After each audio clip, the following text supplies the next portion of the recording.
আসসালামু আলাইকুম রহমতুল্লাহ। সমস্ত দেশবাসী, আপনাদেরকে আল্লাহ তাআলার জন্য ভালোবাসি। আল্লাহ তাআলা আপনাদের সবাইকে শান্তিতে রাখুক। তো এতদিন শুনে আসছি যে ভারত আমাদের বন্ধু রাষ্ট্র, আমরাই তাদেরকে দাবি করছি যে তারা আমাদের ভালো বন্ধু রাষ্ট্র। তাই আমাদের ভালো বন্ধু রাষ্ট্র যেহেতু আমাদেরকে এখন পানি দিয়ে ডুবাই দিতে আছে, তাই তাদেরকে তো এখন চড়া একটা মূল্যে তাদেরকে শুধরায় দেওয়া দরকার। তো প্রকৃত ভালো বন্ধু তো সে যে নাকি আর একটা বন্ধুর ভুলে তাকে শুধরায় দেয়।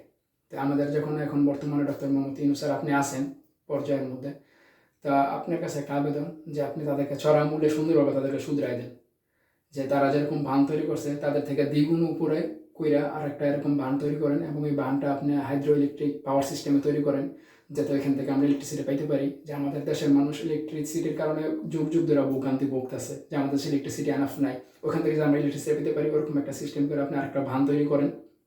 যখন আমাদের লাগবে তখন আমরা পানি নিব, যখন আমাদের প্রয়োজনে আমরা পানি নিব না।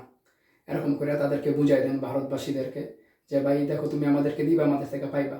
ভালো ব্যবহার দিবা, ভালো ব্যবহার পাইবা। খারাপ ব্যবহার দিবা, খারাপ ব্যবহার পাইবা। এটা একবারে সিম্পল। যেরকম লাটিন ভাষায় আছে দেওয়া উদ্দেশ, তুমি আমাকে দিবা, আমি তোমাকে দিব। যতক্ষণ আমাকে দিবে আমি ততক্ষণ তোমাকে দেবো। তো তারা যদি আমাদেরকে এখন উল্টাটা দিতে আসে, আমাদের উপর অনেক কিছু চাপাই দিতে আসে, তাদেরকে আসতে গেলে সুন্দর মতো তার জিনিসটা তাদেরকে ফিরাই দেন। প্রয়োজনে চায়না থেকে সাহায্য নেন, সাহায্য পাবেন।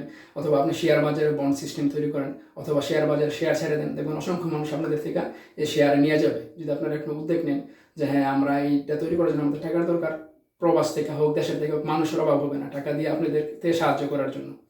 এটা একটা ব্যবসা হিসাবে আপনি নিতে পারেন। তা আমাদের দেশ থেকে যেহেতু এত বছর তারা লাভ লেটার পাই আসছে, তো এটার অক্ষরগুলো তারা বুঝে নাই, মর্যাদা বুঝে নাই। তো তাদের ভাষায় তাদেরকে বুঝাই দেন যে আমরা কি করতে পারি, কি করতে পারি না। আশা রাখি আপনি আমার কথাগুলোকে বুঝতে পারছেন।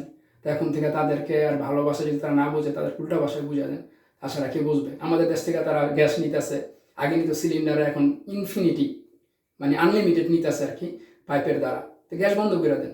আমাদের দেশের মানুষের গ্যাসের অভাবে ভুগতে আছে, তারা ঠিকমতো রান্না বান্না করে খাইতে পারতেছে না। আমাদের দেশের মানুষের জন্য গ্যাস রেখে দেন, তাদের গ্যাস তাদেরকে দেন, ওদেরকে দিবেন কেন?